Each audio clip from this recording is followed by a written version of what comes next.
It's the next day now, and I'm having my lunch in the garden. It is currently 1:09, and as you can see, it's very sunny, but you can also see I'm wearing a dressing gown. I don't really need this on, but there's a bit blowiness, and I'm just feeling a bit cold today. I had the most randomest lunch. I've got lasagna that Mum made, and then tinned carrots because I wanted salad, but we've only got a little bit of salad and we need that for dinner. So I just wanted some veg, so tinned carrots it is. But yeah, just in the garden, watching some YouTube, have some water, enjoying the sun, enjoy my lunch, and then it's back to work for a bit. But I do love my lunches in the sun. Oh my gosh, look, I'm actually somewhat put together. I'm actually in my car. Oh my gosh, Amy. Hang on, Amy. You're out. You're out of the house. You're not isolating. Oh my gosh, Amy. Amy, go home. Seriously, that is what some people would be commenting right now before they even friggin' give me a chance. All I'm trying to make a point of is that sometimes people are very quick to judge on the internet. And as I've come to learn with this whole lockdown and how people are deciding what's right and wrong, and what's okay and what's not okay, and that will change the whole opinion of how they see somebody, and they think that watching a video like this is representative of their entire life, or even just a few videos. You could have watched 50 of my videos and you still don't even know like how representative it is actually of my life. That's all I'm trying to say is, like I said, I think previously in this video, you know, I've been overwhelmed with the amount of positivity, so thank you guys. I'm not talking to you guys, but there is a few people that comment, and like I said, this is going to be a long game, so I'd rather set down rules that I know I can follow and that we can do for a long time, and it can become a new way of life. Like, anyway, I'm going to try not to get into it because it makes me really upset, as I've explained. So I have actually left the house. I was working. Work's been really quiet today, and it's 2:36 at the moment, and I've actually come up the road because I am, if you can see the van, I think you can. I'm here to donate blood. So I'm a blood donor. I actually gave blood two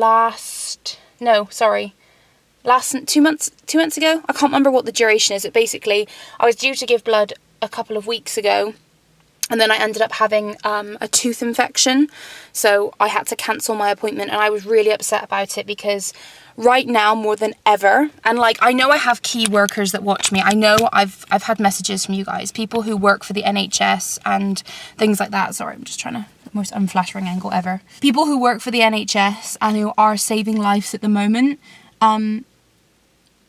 you know, and people get frustrated sometimes that I'm not wearing a mask. People get frustrated that I still see my boyfriend despite the fact that I've tried to explain how our situation is working. And yes, okay, it's not exactly as the government have said, and the last briefing over 3 weeks ago was where there's a man literally just staring at me, and I'm staring at him, but he can't see me because I've got my sunglasses on, staring at him. Like, their briefing 3 weeks ago, they addressed the whole situation because people were like, what about couples that don't live in the same household? Like, people in a relationship. And the woman literally just said, well, they should test their relationship and they should either move in together or not see each other at all. And I just thought that was the most stupidest answer ever. And you know, these are professionals. I completely understand. And everything else they've said so far makes sense. But in terms of that's stupid. Like, I totally understand that some couples can move in together. That would make sense. And you think they wouldn't have thought about that themselves. But you're trying to tell somebody not to see their partner, you know, like not to see their partner, their other half. I mean, at that point, it was for 3 weeks. I always knew it was never going to be 3 weeks. It was never going to be 3 weeks. It's going to be a long game. And I mean, we've been told 3 months is kind of to be expected, but it could be longer. And I just can't believe that. Like, then I flip the coin and I'm like, right, the difference of, I'm not angry with that statement of what she said. I'm angry about that was how black and white it was. I personally have friends that are in a very similar situation to me who are doing the same as me, because we've had a conversation. We're all like, this is safe. That is safe to do. Then on the flip side, I have friends who are either key workers and are working, so obviously don't want to see their partner because that would mean that the exposure to them is then to their partner and then to their partner's household if they're living in a household. Also, alternatively, I have friends that are younger that live at home like I do with parents, and those parents are in the vulnerable category. So like the boyfriend lives with parents, the girlfriend lives with parents, and let's say the girlfriend's mum is in vulnerable category, then that of course would not be sensible, because you're exposing those 3 people to that one person who is vulnerable. Whereas in my household, as I've tried to explain, and Andy lives completely on his own, and he is not seeing anyone. And by I mean anyone, I mean not his family, not his mum and dad, not his brother, none of our friends, none of his friends. He's not not even passing the neighbours. Like, he doesn't even have to go to the shops that much, because I cook for him, or mum and dad cook for him when he comes over. So he's literally having to shop like once every 2-3 weeks just to get necessities. And then you've got me, my mum and my dad, who, thank God, are all very fit and healthy, and are not vulnerable. And of course, I asked my mum and dad before we decided to go ahead with this. I was like, look, are you happy with that situation, that Andy visits us and I visit Andy? So AKA the exposure is you're getting exposed to Andy. So Andy's actually in the down here because he's getting exposed to 3 people. And of course, we all agreed. We all thought that that was sensible, and that was what's happening. And I know I am saying things now, and I know that people will try and feel they have to comment in the comments that that's wrong or whatever. All I'm saying is that we are all trying to work this situation the best we can, and we are being so sensible and just so sensible. Anyway, I will talk about it more. No, I won't. I don't know. Anyway, the reason why I've got put together is because I am on my way to give blood. I'm a blood donor, and the NHS are desperate now more than ever for blood, and I am more than happy to put myself at risk going into these places to help somebody else. So when you call me a bad person, then please think twice of how much I have also given up like you have, and also that there's certain things that you don't see. And I don't really like throwing this in your face going, oh, look, I'm giving blood, la, la, la. But otherwise you only see the flip side of the coin, and that I'm seeing my boyfriend and I'm apparently ignoring everything else. Like, no, guys. No, I'm taking this so seriously. Anyway, my appointment is now. Let's go give blood.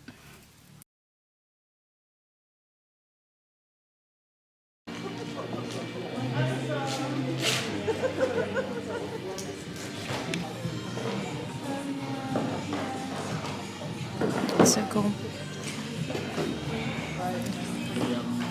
So this is what it looks like if you've never seen it before. Giving blood. I don't know how much I can show on YouTube because of the needle and technically it being blood, but obviously it's a good thing. This is what it looks like. And you just sit here for a bit, and down there somewhere you can see my blood getting separated, which I just found out about today. So I never knew that actually happens. So it gets separated into the white blood cells, the red blood cells, and the platelets, which is amazing. I never knew that. Doesn't hurt. It's absolutely fine. There we go. That was fairly normal.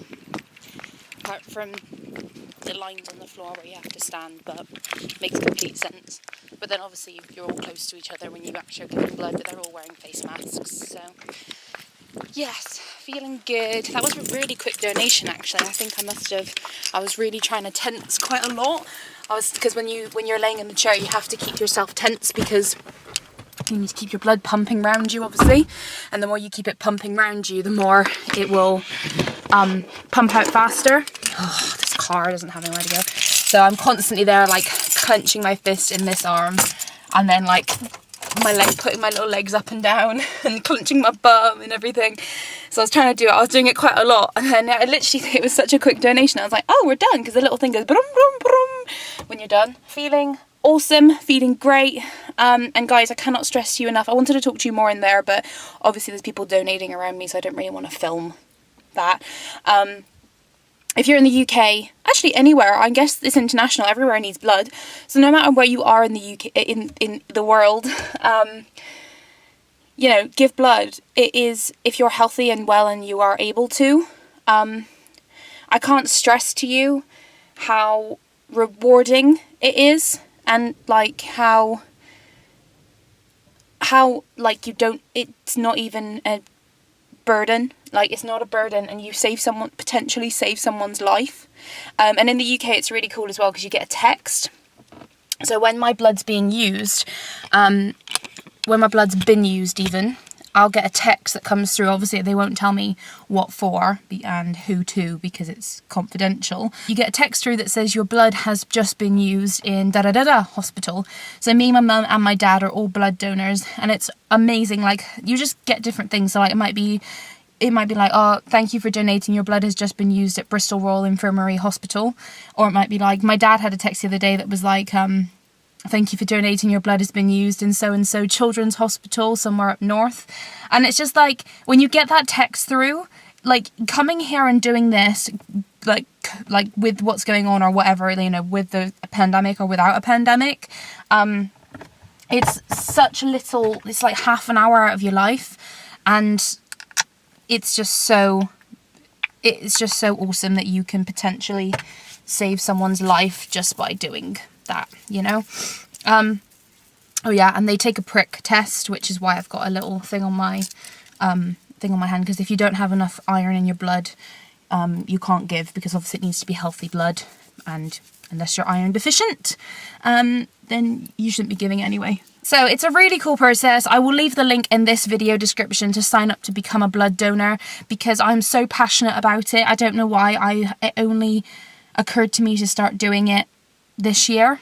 It's not. It's last year. It was one of those things that I was like, oh yeah, I want to be a blood donor. Yeah, I'll do that. I'll sign up. And you never sign up. And the amount of people, like Andy, my boyfriend, not making him. He wanted to do it, but he's the same as me. He's like, oh yeah, I don't mind. I want to do it. Just never got round to actually signing up. And the same with Steph. Steph is now a blood donor as well, because she's seen I went for my appointment, and I was like, oh, it's absolutely fine, it's not a problem. And she was like, yeah, I've been meaning to do it. That's my New Year's resolution. And she signed up, and she's now a blood donor too. And it is just, I absolutely love it. I'm so passionate about it. And it was really awesome what the nurse was actually telling me in there as well. So like I said in the previous video, it is correct. So when they basically get like the bags that come in is like a shopping list, like they said. So the NHS or whoever, the blood people who realise what blood's needed in blood groups of what, will send in the bags. So like my blood today was whole blood. So my blood will be donated as the entire blood, the white blood cells and all of that in it. Whereas sometimes a donation will be a red blood cell, white blood cell, and like separated blood. Sometimes it'll just be platelets, and sometimes it'll just be plasma. Now, she just told me, but I forgot. So apologies if there's any doctors on here or any people with medical history that know what it is. But so I believe the platelets women have and women can give, and men are the only ones who give the plasma. So the platelets are what allows blood to clot. So that's what she said. So like platelets will be used if someone's been in a car crash and has a fatal bleed. They will be needing to be transplanted platelets to help clot the blood, and many other reasons, but that's just one of the reasons. And then obviously red blood cells and white blood cells do their own thing, so they'll be for other operations that are needed. And then what they're going to start doing, they've said most likely, well, they will start this. They're going to start this one test coming up soon. She said they've been briefed on it now, and it's going to happen. For COVID, they are going to be any donors that want to give blood after they've had COVID and recovered from it. They're going to be giving blood so they can potentially take those antibodies out of that blood to give to people who have COVID to help them recover. And I just can't even tell you how amazing that is. Like, I know this sounds pathetic, but like when the tests come out, if I have had COVID, like I will just try and give as much fucking blood as I can, and I've got the antibodies, because that's just amazing how we can friggin' do that, and how like somebody knows that you can do that or potentially do that. I just find that amazing, providing you're the same blood group. So I think I'm O positive. I have actually got it in my records, but I can't remember. I'm O positive or negative. I can't remember. I think I'm positive. So as long as, like, if I had it and then I have the antibody now, they could take my blood, they could filter the antibodies out of my blood and then give that to somebody who's an O positive, who has COVID, who needs help recovering. Guys, it's amazing. It is amazing. The freaking NHS are and it's not just the NHS, I know it's the NHS, but like medics, doctors, nurses are amazing. I'm so passionate about it. Anyway, I'm going to go home now, and I can't do anything else for the rest of the day, because after you give blood, your body has to work really, really hard to obviously replenish. But that blood, because I donated a pint, it's technically a pint, it's 400 and something, it's like half a litre, a pint-ish that you donate, and you can't donate anymore because obviously you'll start feeling faint. And sometimes you do feel a bit faint when you sit up because your body's like, whew, I've lost a fair bit of blood. You basically just have your drink, and they gave me a club, so a chocolate club bar, something with sugar, and the rest of the day I just have to obviously rest, because your body then replenishes that amount of blood in 24 hours. It is amazing how our human bodies are amazing. Ugh, but you can't donate again for 16 weeks. So I'll go back now and book my appointment for 16 weeks time so I can give again. And then I just keep doing that. So it's 60, I mean, if you become a donor, guys, it's once every 16 weeks. That's like nothing. It's like 4 times. What is that? 4 times a year? Not even that? Oh, guys, just do it. Trust me, you will feel amazing, and you will help people out, and you will save lives, and it is amazing. Anyway, you can tell I'm passionate about this, but let's go home because I am bursting for a wee because I've drank 2 litres of water because you need to be very hydrated. Let's go. So it's a little bit later now. I was meaning to film earlier because I was sat down at the bar. Woohoo, look at that sun. I was sat down at the bar and I did my gel nails. I got this new polish come through called I'm Minted, and it's like the gel colour. It's not from anywhere specific. It was a eBay one, but it's really good. It's really opaque and it's a beautiful colour. It's like a spearmint green rather than like a Tiffany blue.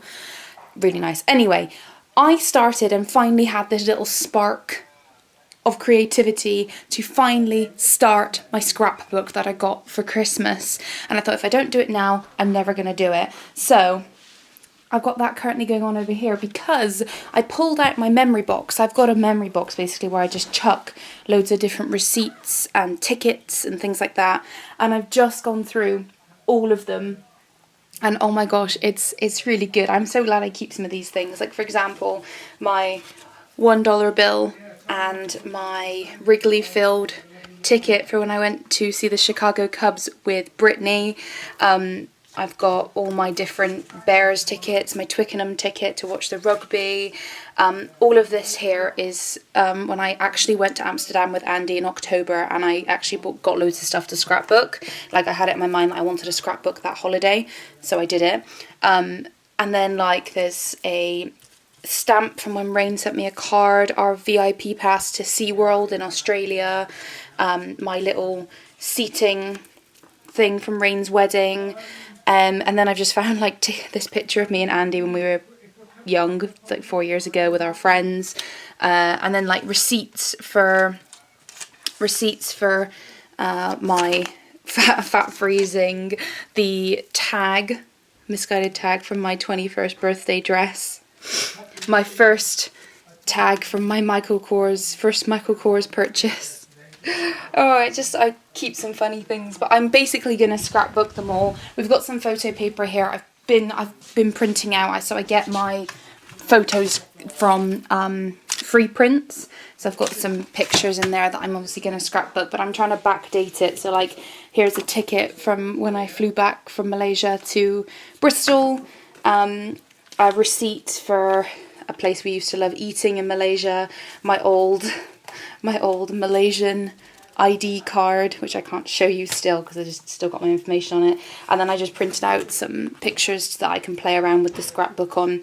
Some business cards, Runway, where I used to work in Malaysia, which doesn't exist anymore, by the way. And yeah, my old school cards and everything. And check this out, one last thing I'll show you. From 2010, 19th of October 2010, my ticket to go see Paramore live in Kuala Lumpur. Oh, it's going to be fun. So basically I've had all these loose bits and I want to stick them down in a scrapbook, and I got my scrapbook and all these really cool like little photo things, mini glue dots, my little tape roller, sticky thing, you know, so I'm going to basically just put it out nicely so I can open a book and see it all, as opposed to like rummaging through stuff and it can get damaged and things. So that's going to be just a continuous project. We're about to have dinner now. I can hear Dad on the phone to Nan and Grandad, so I'm going to go down and say hello. And then I'm going to work tomorrow and then have Thursday off, which will be lovely. And yes, that's about it from me today. I think that'll be it for the vlogs. Thank you so much for watching them again, and I will continue to be vlogging through this pandemic. Nothing ain't gonna stop me. And I'll see you all in my next video. Ciao.